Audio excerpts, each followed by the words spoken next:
స్తుతిమాల ద్వారా దైవత్వంతో కనెక్ట్ అవ్వండి. పవిత్ర స్తోత్రాలు మరియు రోజువారీ పంచాంగాన్ని పొందండి. డౌన్లోడ్ ప్లేస్టోర్లో యాప్ను ఇప్పుడే డౌన్లోడ్ చేసుకోండి.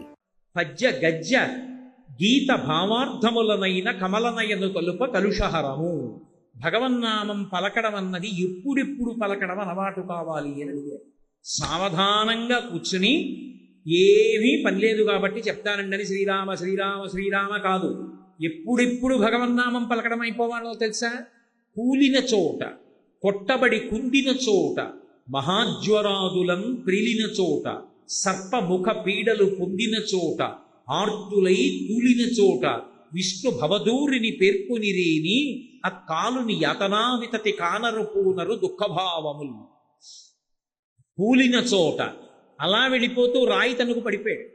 ఆ కూలిపోయిన చోట పడిపోయేటప్పుడు రామ అనో, శివ అనో, శంకరా అనో అనడం రావాలి, అలవాటైపోవాలి. కూలిన చోట, కొట్టబడి కుందిన చోట అలా వెళ్ళిపోతున్నాడు. గడప తలకి ధన్మం తగిలి పడిపోయాడు. పడిపోతూనే శంకరా అన్నం అలవాటైపోవాలి. కొట్టబడి కుందిన చోట, మహాజ్వరాదులను ప్రేలిన చోట, ఒంటి మీద తెలివిలేదు, ఏ 104 జ్వరంలోనో ఉన్నాడు. ఆ జ్వరంలో కూడా భగవన్నామని చెప్పేస్తున్నాడు అనుకోండి, నిద్రలో కూడా భగవన్నామని చెప్పేస్తున్నాడు అనుకోండి, వాడు తరించిపోతున్నాడు. మహాజ్వరాదులను పెరిలిన చోట, సర్పముఖ పీడల పొందిన చోట అలా వెళ్ళిపోతున్నాడు. బొస్సుమని పాము వచ్చి పడగిప్పింది. అప్పుడు కూడా గభాలన నోటి వెంట శంకరా అనో, రామా అనో నోటి వెంట రావాలి. సర్పముఖ పీడలు పొందిన చోట, ఆర్తులై తూలిన చోట. గొప్ప ఆర్తి అంటే ఏదో అమ్మ బాబోయ్ ఇది జరుగుతుందా, ఇది జరుగుతుందా అని ఊగిపోతున్నాడు. ఆ ఊగిపోతున్నప్పుడు కూడా భగవన్నామం గుర్తు రావాలి. అలా గుర్తొస్తే ఆర్తులై తూలిన చోట విష్ణు భవదూరిని పేర్కొనిరేని భగవంతుడి యొక్క నామం పలకడం అలవాటైతే ఆ కాలుని యాతనావితతి కానరు. అసలు యమధర్మరాజు యొక్క దర్శనం అటువంటి వారికి ఉండదు. ఎందుకో తెలుసా? వాడికి గడప తగిలి పడిపోతే భగవన్నామని చెప్పడం అలవాటు. వాడు తూలి పడిపోతే భగవన్నామని చెప్తాడు. పాము కనపడితే భగవన్నామని చెప్తాడు. ఇన్ని చెప్పిన వాడు ప్రాణం పోయే ముందు వాడికి ఊపిరి అందక, ఊపిరి లోపలికి వెళ్ళక, లేకపోతే లోపల ఊపిరి బయటికి వెళ్ళక, గుటక పడక, కళ్ళు కనపడక, చెవులు వినపడక, భటులు కనపడుతుంటే భయపడిపోయినటువంటి సందర్భంలో ఈ అలవాటు మీద భగవన్నామని చెప్పాడు అనుకోండి. ఇప్పుడు ఆఖరణ భగవన్నామని చెప్పేవాడు ఎక్కడికి వెళ్తాడు? భగవన్నామం పలకగానే ఇక యమదూతలు కనపడరు, వెళ్ళిపోతారు. భగవత్ పార్షదులు వస్తారు. అందుకే ఆ కాలుని యాతనావితతి కానరు, ఇక యమధర్మరాజు కనపడడు. పూనరు దుఃఖభావముల్, అటువంటి వారికి దుఃఖములుండవు. భగవన్నామ సంకీర్తనము అంత గొప్పది. అందుకే ప్రాణం పోయేటప్పుడు భగవన్నామని చెప్పగలిగితే అంతకన్నా అదృష్టవంతుడు లోకంలో లేడు. మనకి ఒక మాట అంటారు, బ్రతికియున్నన్నాళ్ళు నీ భజన తప్పను కాని మరణకాలమునందు మరతునేమో, ఆ వేళ యమదూతల అగ్రహంబున వచ్చి ప్రాణముల్పెకలించి పట్టునప్పుడు కపవాత పైత్యముల్ కప్పగా శ్రమచేత కంపముద్భవమంది కష్టపడుచు నారాయణాయంచు నాజిక్వతో నిన్ను పిలుతునో, శ్రమచేత పిలువలేనో నాటికిపుడి నీ నామ స్మరణ చేతు చివినిడవయ్య భూషణ వికాస శ్రీధర్మపుర నివాస దుష్ట సంహార నరసింహ దురిత దూర. బతికున్నప్పుడు ఓపికున్నప్పుడు నామని చెప్తాను. ఆ రోజున చిట్ట చివరన ఆఖరి ఊపిరిలో ఆగిపోతుంటే కపవాత పైత్యములు కప్పేస్తే భయంకరమైన యమదూతలు వచ్చి పాశాలు వేసి ప్రాణాలని ఉగ్గడిస్తుంటే నారాయణాయంచు నా జిహ్వతో నిన్ను పిలుతునో, శ్రమచేత పిలువలేను. అప్పుడు పిలవగలనో పిలవలేనో నాటికిపుడి నీ నామస్మరణ చేతు. ఇప్పుడే చెప్తున్నాను, నారాయణ నారాయణ నారాయణ ఇప్పుడే అంటున్నాను. చెవి ఒగ్గి విను. వీడు అన్నాడు నామం అని గుర్తుపెట్టుకో, అప్పుడు జ్ఞాపకం తెచ్చుకో. పాపం ఇప్పుడు అనలేకపోతున్నాడు కానీ అన్నాడు రా అప్పుడు అని, నన్ను రక్షించు తండ్రి, అప్పుడు అనగలనో అనలేనో బెంగ పెట్టుకుని ఇప్పుడు పలికారు పెద్దలు. భగవన్నామం అంత గొప్పది. కాబట్టి నారాయణాయంచు నాజిక్వతో నిన్ను పిలుతునో, శ్రమచేత పిలువలేనో నాటికిపుడి నీ నామస్మరణ చేతు చెవిరిడవయ్య భూషణ వికాస శ్రీధర్మపుర నివాస దుష్ట సంహార నరసింహ దురిత దూర. ఇప్పుడే చెవి ఒగ్గి వినవయ్యా స్వామి అంటారు. అజామీళోపాఖ్యానమని భాగవతంలో ఎన్ని పాపాలు చేసినా చచ్చిపోయే ముందు ఒక్కసారి భగవన్నామ సంకీర్తన చేశాడు. ఎందుకు? భగవంతుడిని పిలుద్దామని కాదు, కొడుక్కి నారాయణ అని పేరు పెట్టుకున్నాడు. యమదూతలు కనపడి ప్రాణాలు లాగేస్తుంటే నారాయణ నారాయణ నారాయణ అని ఆత్మ ప్రలపించి అంటారు పోతన గారు. కొడుకుని పిలిచాడు. ఈతడు కోటి జన్మలకు ఎక్కుడు సంఖ్యల ఎందు చెందు పాప నివహంబులనందిటి పారద్రోల ప్రఖ్యాతిమతిన్ మహామరణ కాలమునన్ హరి పుణ్యనామ సంభూత దివ్యాక్షర విభూతిని సంగ్రహంబునన్ అన్నారు. ప్రాణం పోయే ముందు ఒక్కసారి ఆఖరణ శరీరం వదిలిపెట్టేసే ముందు నారాయణ అన్నాడు. కాబట్టి ఈతడు కోటి సంఖ్యలకు ఎక్కుడు జన్మలయందు చెందు పాప నివహంబులనన్నిటి పారద్రోల ప్రఖ్యాతిమతిన్.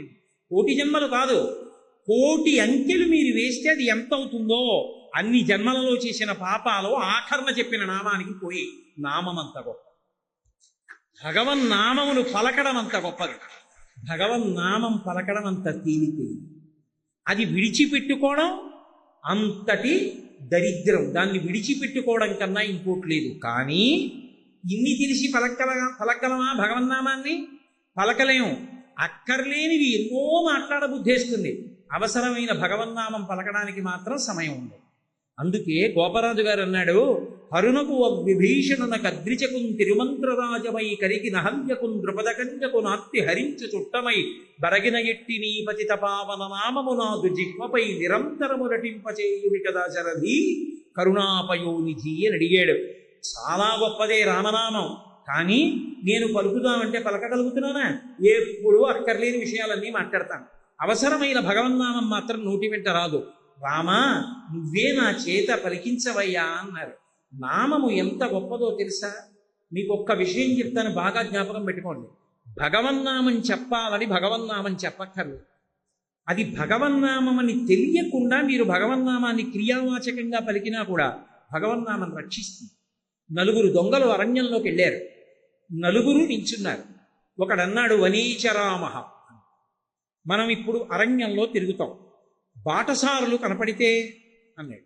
రెండో వాడు అన్నాడు వసుచహరామహ, వాళ్ళ దగ్గర ఏది ఉంటే అది దొంగిలిద్దాం. మూడో వాడు అన్నాడు నభయం స్మరామహ, అలా దొంగిలించేటప్పుడు మనం భయపడకూడదు అన్నాడు. నాలుగో వాడు అన్నాడు నదంస్తరామహ, అయిపోయిన తర్వాత మనం నది దాటి పారిపోదాం అన్నాడు. ఇప్పుడు వాళ్ళు తెలిసో తెలియకో ఈ శ్లోకంలో 4 పాదాలు చెప్పారు. మనీ చరామహ అన్నప్పుడు చరామహ అంటే మనం తిరుగుతాం, క్రియావాచకం. కానీ చివర రామహ, రామ అన్న అక్షరాలు ఉన్నాయి. ఆ తర్వాత ఇంకా వాడేం మాట్లాడలేదు. వసుచ అహరామహ, కనపడ్డ వాళ్ళ దగ్గర దొంగతనం చేద్దాం, చివర రామహ ఉంది. నదంతరామహ, నది దాటుదాం, చివర రామహ, మళ్ళీ రామ ఉంది. మూడోవాడు రామనామం చెప్పాడు. నభయం స్మరామహ, భయం అన్న మాట వద్దు, చివర స్మరామహ, రామ ఉంది. నలుగురు బయలుదేరారు. రాజభటులు వెనక నుంచి చూశారు, బాణాలు విడిచిపెట్టారు. నలుగురి గుండెల్లోనూ వీపులోంచి గుచ్చుకుని ప్రాణం వదిలేశారు. నలుగురు వైకుంఠానికి వెళ్ళిపోయారు. ఎందుకు వెళ్ళిపోయారని అడిగారు. వాళ్ళు చెప్పింది ఏమిటి? మనం అడవిలో తిరుగుదాం, దొంగతనం చేద్దాం, భయం అన్న మాటతో నది దాటి పారిపోదాం. కానీ వాళ్ళు చివర అన్న మాటలలో ఆఖరణ రామహ రామహ రామహ రామహ ఉంది. చివర వాళ్ళు పలికిన మాటలలో రామ ఉంది కాబట్టి వాళ్ళ పాపాలు పోయి అమృత బీజము చేత కవాటములు మూసుకున్నాయి. అందుకని వాళ్ళ పాపం లేదు, వైకుంఠానికి తీసుకెళ్ళిపోతున్నారు. ఏమండి, భగవన్నామానికి అంత శక్తి ఉంటుందా? ఏమిటి, తెలియక పలికినా అంత ఫలితాన్ని ఇచ్చేస్తుందా? అని తెలియక తాగేశావు, చంపడం మానేస్తుందా? అగ్నిహోత్రం అని తెలియక ముట్టుకున్నావు, కాల్చేయడం మానేస్తుందా? ఊబి అని తెలియక దిగబడ్డావు, కూరుకుపోవడం మానేస్తుందా? భగవన్నామము అని తెలియక పలికినా కూడా అది దాని అమృతత్వాన్ని ప్రసరించేస్తుంది. నామము నామమే. అందుకే ఈశ్వర నామాన్ని పలకడం కన్నా భగవన్నామ సంకీర్తనం చేయడం కన్నా గొప్పది లేదు. కానీ ఒక్క విషయంలో పొరపాటు పడవద్దు అని చెప్పారు. ఏమిటో తెలుసా? ఇప్పుడెందుకండి భగవన్నామం రిటైర్ అయిపోయిన తర్వాత పలుకుతాం, చచ్చిపోయే ముందు భగవన్నామం చెప్తే సరిపోతుంది కదా అజామీనుడిలాగా అంటావేమో. మితిలేని జగము దాల్చిన అతడొక్కడి మనములోన అనగెడువాడే. ఆయన మితిలేని సమస్త జగములను దాల్చినటువంటి వాడు. గతంలో అభ్యాసం లేకుండా మరణకాలంలో భగవన్నామం ఎందుకు వస్తుంది? రాదు, భయంతో చచ్చిపోతాడు. కాబట్టి ఆ నామాన్ని పలకడం అభ్యాసం చేసుకో. అభ్యాసమునకు తేలిక మార్గం ఇది. భగవన్నామ సంకీర్తనం ఎక్కడ జరుగుతుందో అక్కడికి వెళ్ళు. ప్రయత్నపూర్వకంగా సంకీర్తన జరిగే చోటికి వెళ్ళు.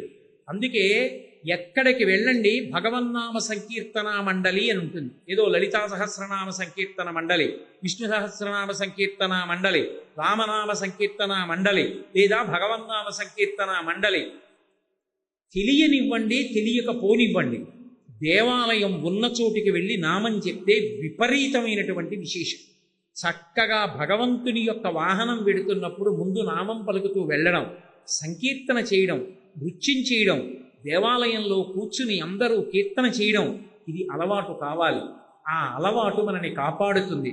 భగవన్నామ వైభవము ఎంత గొప్పదో, ఆ నామముని మన అందరం కూడా ఎందుకు పలకాలో ఇవాళ మీకు ఆ భగవన్నామ వైభవము అన్న విశేషం గురించి నా చేత పరమేశ్వరుడు పలికించినంత మేర పలికాను. స్తుతిమాల ద్వారా దైవత్వంతో కనెక్ట్ అవ్వండి. పవిత్ర స్తోత్రాలు మరియు రోజువారీ పంచాంగాన్ని పొందండి. డౌన్లోడ్ ప్లేస్టోర్లో యాప్ను ఇప్పుడే డౌన్లోడ్ చేసుకోండి.